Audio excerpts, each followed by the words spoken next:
Assalamualaikum warahmatullahi wabarakatuh. Sebelumnya perkenalkan dulu, nama saya Ilham Cahyadi Prasetyo. Saya guru di SMP Islam Hanafi Menjelapan. Di sini saya akan menyampaikan materi IPA tentang Spesifiknya, kita akan membahas tentang dasar-dasar dari getaran. Nah, jadi apa sih getaran itu? Getaran itu adalah suatu gerak bolak-balik melalui titik yang setimbang. Nah, ini penting ya. Nah, getaran itu bisa terjadi dalam kehidupan kita sehari-hari. Ini beberapa contoh getaran dalam kehidupan kita sehari-hari. Nah, ini misalnya nih ya, nih gerakannya bolak-balik nih. Ini gempa bumi ya, gerakannya bolak-balik gitu. Gempa bumi itu salah satu contoh getaran dalam kehidupan kita sehari-hari. Nah, di rumah sebelah kanan ini sudah diberi konstruksi yang tahan gempa bumi sehingga getaran tidak separah sebelah kiri. Contoh lain adalah gitar. Jadi kalau kita bermain gitar, kenapa ada suaranya? Karena ada senar yang bergetar. Atau misalnya jam. Nah, kalau zaman dahulu jamnya itu menggunakan pendulum gitu ya. Kalau kita sekarang menggunakan baterai, kalau dulu pakai pendulum gitu ya. Memanfaatkan energi dari gravitasi. Nah, kalau kita lihat di sini pendulumnya geraknya bolak-balik ya, dan melalui titik setimbang. Nah, titik setimbang itu apa sih? Titik setimbang itu bisa dilihat kalau saat benda itu tidak bergerak. Nah, biasanya berarti kalau pendulum ya di tengah-tengah gitu ya.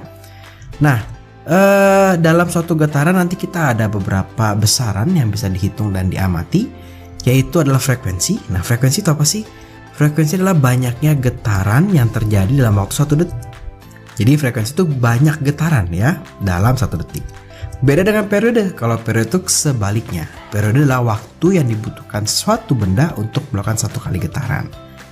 Nah, atau ada yang ketiga ada yang namanya titik setimbang. Nah, ini dimana posisi tidak bergetar ya. Tadi kakak sudah bilang titik setimbang itu saat bendanya tidak bergerak. Nah, simpangan itu merupakan posisi benda saat bergetar dihitung dari titik setimbang. Nanti kita akan lihat contohnya ya. Nah, ada amplitudo. Amplitudo itu adalah simpangan yang terjauh gitu. Nah, oke ya. Nah, contohnya seperti ini. Ini adalah rumus-rumusnya. Nah, tapi contoh yang paling sederhana itu yang biasa akan kita pelajari itu adalah bandul. Ya, ini bandul yang sebelah kanan dan juga si pegas gitu. Titik setimbangnya adalah Q karena ketika di Q benda tidak bergerak ya. Kalau di pegas titik setimbangnya di B ya. Jadi kalau kita tarik dia bergerak pada suatu titik, dia akan berhenti di B, bukan di C, bukan di A ya. Nah, tadi kakak sudah berbicara tentang yang namanya simpangan. Nah, simpangan ini contohnya misalkan dari sini kita punya bolanya posisinya di sini nih. Nah, ini adalah simpangan. Nah, titik terjauhnya itu biasanya kita gambarkan di dalam soal ya. Nah, ini terjauhnya adalah P ya. Amplitudonya itu dari P ke Q. Kalau lebih jelas sebetulnya amplitudonya dari sini nih. Nah, oke, bukan tepat dari P ke Q, tapi kalau di soal kalian dikasih tahu ada titik-titik tertentu, nah ini yang lebih tepat itu amplitudonya adalah dari P sini ke tegak lurus ke Q-nya, ya. Nah, kita mesti tahu apa sih satu getaran? Satu getaran itu dari P ya bergetar ke R kembali lagi ke P, itu namanya satu getaran, oke ya. Dia harus melalui semua titik yang ada di sini. Kalau dari Q dia misalkan ke R balik ke Q itu belum satu getaran. Dia harus melalui P, Q itu satu getaran. Nah, jadi kita bisa definisikan satu getaran. Nah, ini satu getaran di sini. Itu dia harus melalui semua titik. Oke. Dan kembali ke titik semula.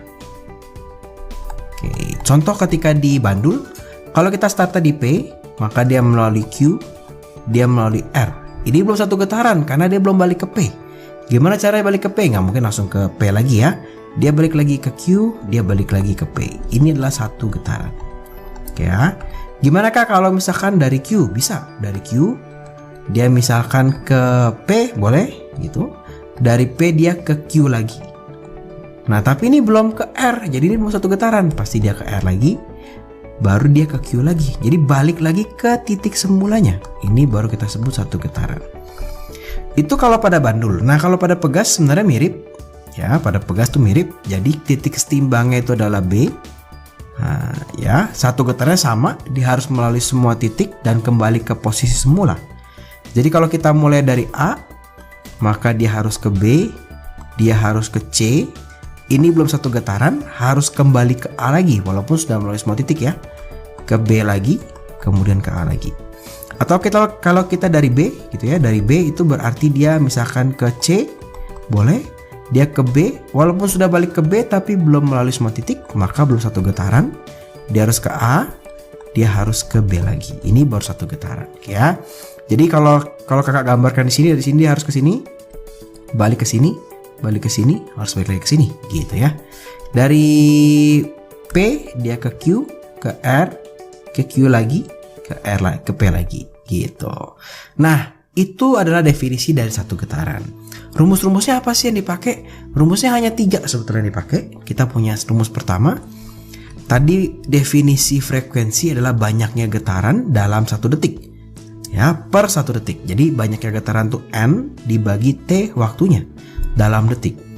Kalau periode tadi definisinya, nah ini adalah waktu yang dibutuhkan untuk melakukan suatu getaran. Waktu T dibagi banyaknya getaran, gitu ya. Ini periode. Kalau hubungan antara frekuensi dan periode adalah ini. Ya, jadi frekuensi itu adalah 1 per T, atau bisa juga T itu adalah 1 per F. Nah, jadi rumus-rumusnya gampang banget nih, cuma ini aja. Kita coba ya, contoh soal yang pertama. Di sini sebuah bandul melakukan 108 getaran dalam waktu 27 detik. Berapa sih frekuensi dan periodenya? Gitu ya. Jadi ditanya adalah frekuensi berapa, kemudian ditanya adalah periode berapa. Kita lihat rumusnya. Kalau frekuensi itulah N dibagi T. N itulah jumlah getaran. Jumlah getarannya berapa ya? Oh, cari di soal. Dia bilang ada 108 getaran. Berarti N-nya 108 nih. Gitu ya. Dalam waktu 27 detik. Berarti 27. Nah, nanti ini hasilnya adalah 4 Hz. Nah, frekuensi nanti kita dapat satuannya dalam Hz. Bagaimana dengan cari periode, Kak? Nah, dari periode boleh pakai rumus yang nomor 2, boleh pakai rumus yang nomor 3. Kakak boleh nih pakai rumus 1 per F gitu ya. Sehingga ini 1 per 4 detik. Jadi untuk melakukan satu getaran dia butuh 1/4 detik. Dan frekuensinya adalah 4 Hz. Kita coba lagi contoh yang kedua. Nah, ini sekarang sebuah penggaris plastik melakukan 330 getaran. Berarti ini N ya. N-nya adalah 330 getaran. Dalam waktu 1 menit. Berarti kita punya T. Nah, ini 1 menit. Harus kita ubah ke dalam detik menjadi 60 detik. Ditanya adalah frekuensi dan periode getaran. Berarti berapa nih frekuensinya? Berapa sih periodenya gitu ya. Contoh di sini kakak misalkan mau hitung periode dulu deh. Periode sama dengan T waktu dibagi N ya. T-nya adalah 60 detik dibagi N-nya adalah 330. Nah, ini nanti jawabannya adalah kalau kita coret, bisa dicoret ya. Ini bisa dibagi 3. Nah, sehingga nanti hasilnya adalah 2 per 11 detik. Nah, ini adalah periodenya. Untuk satu kali getaran dia butuh waktu sebesar 2 per 11. Nah, sekarang gimana dengan frekuensinya? Nah, frekuensi boleh pakai rumus 1 per T, boleh pakai rumus N dibagi T.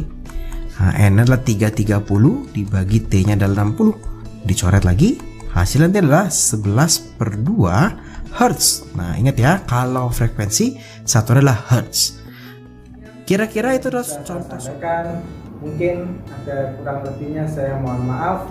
Saya ucapkan sekian. Wassalamualaikum warahmatullahi wabarakatuh.